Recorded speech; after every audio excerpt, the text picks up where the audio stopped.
Assalamualaikum warahmatullahi wabarakatuh. Alhamdulillah kita masih diberikan kesempatan oleh Allah Subhanahu wa taala untuk sama-sama berbagi ya. Mudah-mudahan video-video sebelumnya yang sudah saya buat bermanfaat untuk Anda semua. Semoga Anda yang menonton diberikan kesehatan oleh Allah Subhanahu wa taala. Mendoakan yang baik untuk orang lain itu lebih nyaman ketimbang kita marah-marah. Marah-marah nggak jelas, ngomel-ngomel, nyalah-nyalahin ulama. Lebih baik kita membantah dengan argumentasi, dengan referensi. Itu lebih baik dan lebih bijaksana ya. Karena itu saya tidak menutup ruang pada siapapun yang tidak setuju dengan apa yang kami sampaikan. Silahkan dibantah dengan referensi, dibantah dengan argumentasi, bukan dengan caci maki ya. Baik, saya ada satu buku sudah saya singgung di video sebelumnya. Lihat ini judulnya, Ta'wilus Salaf li Sifatillahi Ta'ala. Takwil generasi salaf atas sifat-sifat Allah Subhanahu wa taala. Nah, ini buku ini ditulis bukan orang sembarangan. Ini Profesor Muhammad Rabi Jauhari, itu adalah anggota Hayat Kibaril Ulama bil Azhar Syarif. Anggota Dewan Ulama Senior Al-Azhar, pakar akidah dari Al-Azhar Asy-Syarif. Lihat, Rabi Jauhari itu dikenal di Mesir. Ulama besar Al-Azhar ya. Mau disesatkan juga nggak apa-apa ya. Disesatkan juga nggak apa-apa. Biasa. Sejaman dulu orang-orang disesatkan itu biasa.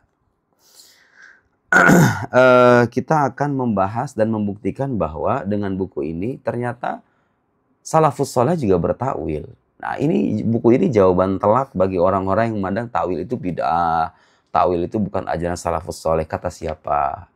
Ayo kita biasakan membaca ya. Di dalam buku ini ada banyak sekali riwayat-riwayat dari sahabat, dari tabi'in, dari ulama salafus saleh, Imam Tabari, Imam Bukhari, Imam Nawawi, Imam Fulan, Imam Fulan.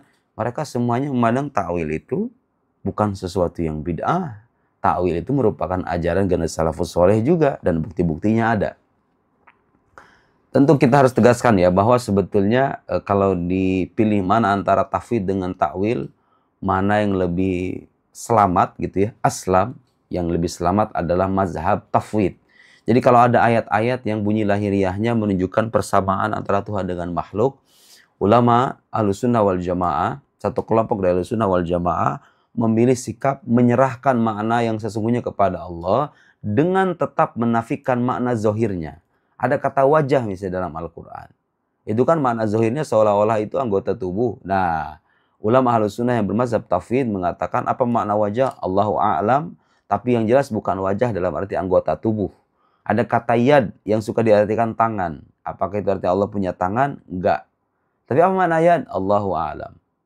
Begitu mazhab tafwid, menyerahkan maknanya kepada Allah, tapi dengan tetap menyucikan sesuatu yang tidak layak bagi Allah Subhanahu wa taala. Begitu.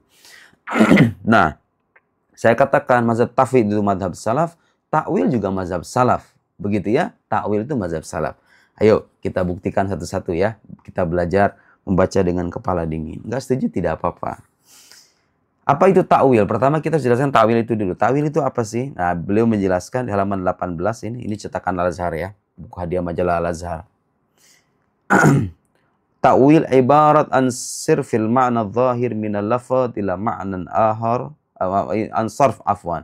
Ana ta'wil ibarat an sarfil ma'na al-zahir min al-lafaz ila ma'nan akhar yahtamiluhu al-lafaz wa ya'duduhu. Memalingkan makna zahir dari sebuah lafaz kayak tadi itu. Lafaz wajah, lafaz yad. Yad bisa artikan tangan. Makna zahirnya kan tangan, makna zahirnya wajah. Begitu ya. Atau bisa dalam hadis yanzilu rabbuna, turun. Makna zahirnya kan turun itu artinya pindah. Memalingkan makna zahir dari sebuah lafaz ke makna yang lain yang masih dicakup oleh lafaz itu dan dikuatkannya. Nah, ketika ada ayat yang menunjukkan seolah-olah ada persamaan atau seolah-olah Tuhan itu memiliki anggota tubuh, maka mazhab salaf yang lain adalah bertakwil. Artinya memalingkan makna zohirnya, kemudian menyebutkan makna lain yang masih dicakup oleh lafaz itu. Yad misalnya, tangan. Takwilnya apa? Qudroh, kekuasaan. Itu juga mazhab salaf. Ayo kita buktikan sekarang satu-satu. Oke, lihat. Nah, halaman 77 sampai ke bawah itu beliau membuktikan adanya riwayat-riwayat dari generasi salafus saleh yang bertakwil juga. Dari lafaz wajah dulu. Kullu man 'alaiha fan wa yabqa wajhu rabbika dzul jalali wal ikram. Lihat. Dan kekalah wajah Tuhanmu. Qala Ibnu Abbas, lihat. Ibnu Abbas ini sahabat Nabi radhiyallahu anhuma, al-wajhu ibaratun anhu ta'ala. Wajah itu ungkapan tentang dirinya, bukan wajah dalam arti Tuhan punya wajah kayak kita, bukan. Juga salah kalau dia katakan Tuhan punya wajah tapi wajahnya tidak seperti wajah kita. Lalu wajah yang dia maksud adalah wajah dalam arti hakiki. Salah. Yang benar wajah itu ditakwil. Kalau Anda memegang mazhab tafwid, bagaimana caranya? Allahu a'lam, hanya Allah yang tahu makna wajah ini, makna hakikinya. Yang jelas bukan jarihah, bukan anggota tubuh ya. Imam Syaukani mengomentari, wa qala Syaukani al-wajhu ibaratun an dzatihi subhanahu wa wujudihi. Wujudnya, zatnya, bukan wajah. Kemudian ada ayat Al-Quran lain, aina ma tuwallu fathamma wajhullah. Kemanapun kalian berpaling, maka di sana ada wajah Allah. Akhraja Ibn Abi Hatim an Ibni Abbas, lagi-lagi Ibnu Abbas, riwayat dari Ibnu Abbas. Apa maksudnya wajhullah? Qiblatullah, qiblatullah, qiblatnya Allah. Kemanapun engkau berpaling, maka di sana ada kiblatnya Allah. An Mujahid, Mujahid dan salafus saleh juga. Wa thamma wajhullah qala qiblatullah, kiblatnya Allah. Bukankah ini takwil? Bukankah ini generasi salaf yang bertakwil? Nah, ada lagi takwil lain. Imam Suyuti meriwayatkan di dalam kitab Durrul Mansur 3 riwayat. Salah satunya menyebutkan termasuk riwayat yang disebut oleh Imam Bukhari yang punya kitab Sahih Bukhari. Kullu syai'in halikun illa wajah illa mulkah. Segala sesuatu itu musnah kecuali wajahnya, dalam arti apanya? Mulkah, kerajaannya. Tawil bukan? Tawil. Oke, sekarang misalnya ada kata ain. Ain bisa artikan mata kan? Wa alqaitu 'alaika mahabbatan minni walitusna 'ala aini. Apa artinya ala aini? Imam Tobari yang punya Jami'ul Bayan, tafsir 23 jilid itu. Ala aini bimar'an minni wa mahabbatin wa irada. Ain artinya penglihatan, bukan mata, bukan berarti Tuhan itu punya mata, tapi penglihatan, diartikan penglihatan. Nah, kemudian ada lagi ayat yang menyebutkan dalam bentuk jama'. Jama' dikatain adalah a'yun. Wasna'il fulka bi a'yunina. Qala yaqul Baihaqi wal jam'u fi ala ma'na ta'zim. Ya, a'yun dalam hal ini maknanya penglihatan. Kenapa disebutkan dalam bentuk jama'? Kata Imam Baihaqi untuk menunjukkan keagungan. Bahwa Tuhan itu memerhatikan mereka dengan penglihatan yang berisikan pengagungan. Jadi penglihatan itu penglihatan yang berisikan pengagungan atau ta'zim. Nah, ini ta'wil semua. Kata yad. Nah, yad. Jadi mazhab Asy'ariyah itu sebetulnya tidak datang dengan bid'ah. Mazhab Asy'ariyah yang mentakwil itu merujuk pada generasi salafus saleh juga. Saya teringat dengan salah satu ucapan Syekh Muhammad Sa'id Ramadhanil Buti rahimahullah dalam pengantar kitab Ahlus Sunnah Al-Asy'ariyah. Beliau menyebutkan tidak ada ayat yang ditakwil oleh mazhab Asy'ari, oleh ulama mazhab Asy'ari kecuali ada landasan dari ulama salafnya. Entah itu dari riwayat sahabat, tabi'in dan lain-lain. Ada landasannya takwil itu, bukan berdasarkan hawa nafsu ya. Yadullahi fawqa aydihim. Nah, orang Indonesia diartikan itu artinya tangan, tapi maknanya tidak selamanya tangan. Lihat Imam Tobari. Qala al-Imam Ibn Jarir at-Tabari. Ini ulama salaf. Abad ketiga ya. Fi qawli yadullahi wajhani min at-ta'wil. Ada 2 macam ta'wil. Ahaduhuma yadullah fawqa aydihim indal bai'ah li'annahum kanu yubayyi'una Allah bi bai'atim nabiyyahu wal akhar quwwatullah fawqa quwwatihi. Kekuatan Allah, tangan. Takwilnya adalah kekuatan atau kekuasaan. Bahwa kekuatan Allah di atas kekuatan mereka. Fi nusrati rasulihi, dalam menolong dan membela Rasulnya. Kekuasaan Allah itu jauh lebih tinggi ketimbang kekuasaan makhluk. Kemudian banyak sekali. Wa yabqa wajhu rabbik wa qila arada bil yad al-qudrah. Al-qudrah. Banyak sekali ini. Nah, Imam Tabari lagi-lagi menyebutkan riwayat ini Imam Baihaqi sekarang. Imam Tabari juga sama. Wa qala at-Tabari yaqulu Allah Ta'ala was-sama baninaha was-saqfan biquwwatin was-sama banainaha bi aidin. Ada kata aidin sekarang dalam bentuk jamak dari kata yad. Maknanya sama, biquwwah, dengan kekuatan. Imam Baihaqi juga sama mengutip riwayat dari Mujahid. Wa an Mujahid fi qauli azza wa jalla was-sama banainaha bi aidin qala ya'ni biquwwatin. Ta'wil itu Imam Mujahid.